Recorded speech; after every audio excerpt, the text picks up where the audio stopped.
કાયદા કથા ટીમ દ્વારા સુરત સિવિલ હોસ્પિટલમાં એક દિવસીય ધરના પ્રદર્શન આયોજન કરવામાં આવ્યું છે, જેમાં સિવિલ હોસ્પિટલની જૂની બિલ્ડિંગ ખાલી કરવાની માંગ ઉઠી છે. બિલ્ડિંગ જર્જરિત હોવાના કારણે લાખો ગરીબ વર્ગના લોકોનો જીવ મુશ્કેલીમાં મુકાયો હોવાની વાત કરવામાં આવી છે. કાયદા કથાના મુખ્ય સંચાલક એવા શહેરના જાગૃત નાગરિક સંજય જાવા તથા હિતેશ જસોલિયાની આગેવાનીમાં તારીખ 18/9/2024ના રોજ બુધવારે ન્યૂ સિવિલ હોસ્પિટલ ખાતે જર્જરિત ઇમારતો સામે એક દિવસીય ધારણાનું આયોજન કરવામાં આવ્યું હતું. તારીખ 3/7/2024ના રોજ ન્યૂ સિવિલ હોસ્પિટલ સુરત ખાતે કાયદા કથા ટીમ દ્વારા લેવામાં આવેલ મુલાકાત દરમિયાન સિવિલ હોસ્પિટલના કેમ્પસમાં હયાત ઇમારતો પૈકી ઘણી એવી ઇમારતો છે જેની હાલત જર્જરિત હતી.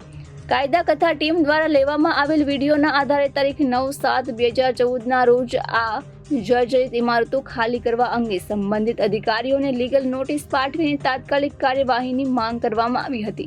તારીખ 15/7/2024ના રોજ આજુબાજુના જવાબદાર અધિકારીઓ દ્વારા કરેલ મીટિંગનું મૂળભૂત સમાચાર પત્ર મુજબ દિન 60માં તમામ જર્જરિત ઇમારતો ખાલી કરવા અંગે નક્કી થયેલ છે, જે સમય મર્યાદા અંદાજે તારીખ 17/9/2024ના રોજ પૂર્ણ થતું હોય ત્યારે આ પહેલા તમામ જર્જરિત ઇમારતો ખાલી કરવા અંગે યોગ્ય કાર્યવાહી જવાબદાર અધિકારીઓ દ્વારા કરવામાં આવશે તેવી આશાથી અને આ તારીખ યાદ રહે તે માટે કાયદા કથા ટીમ દ્વારા એક કાઉન્ટ ડાઉન શરૂ કરવામાં આવેલ છે, જેનું સમાપન ગઈકાલે પૂર્ણ થયેલ છે.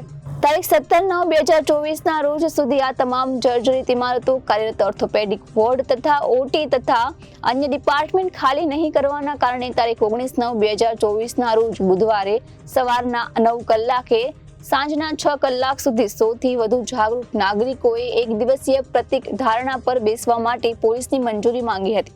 હડતાળ પર પણ જો તંત્રની આંખ નહીં ખુલે તો સમગ્ર મામલો મધ્યમ વર્ગના નાગરિકોના ન્યાયના હિતમાં ઉચ્ચ ન્યાયાલય સુધી લઈ જવામાં આવશે તેવું સૂચન પણ જાગૃત નાગરિકો દ્વારા આપવામાં આવ્યું હતું.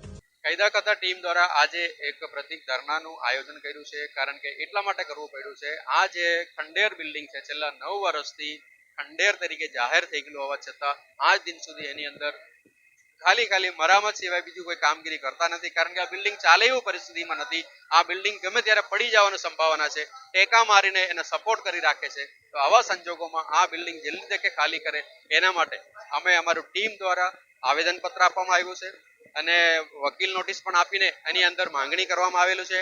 વારંવાર આરટીઆઈ કરીને માહિતી માંગીએ છીએ, છતાં આ તંત્રનું પેટનું પાણી નથી હલતું. એટલા માટે આજે આ ધરણા પર બેસવામાં આવેલું છે. એક દિવસીય ધરણા છે.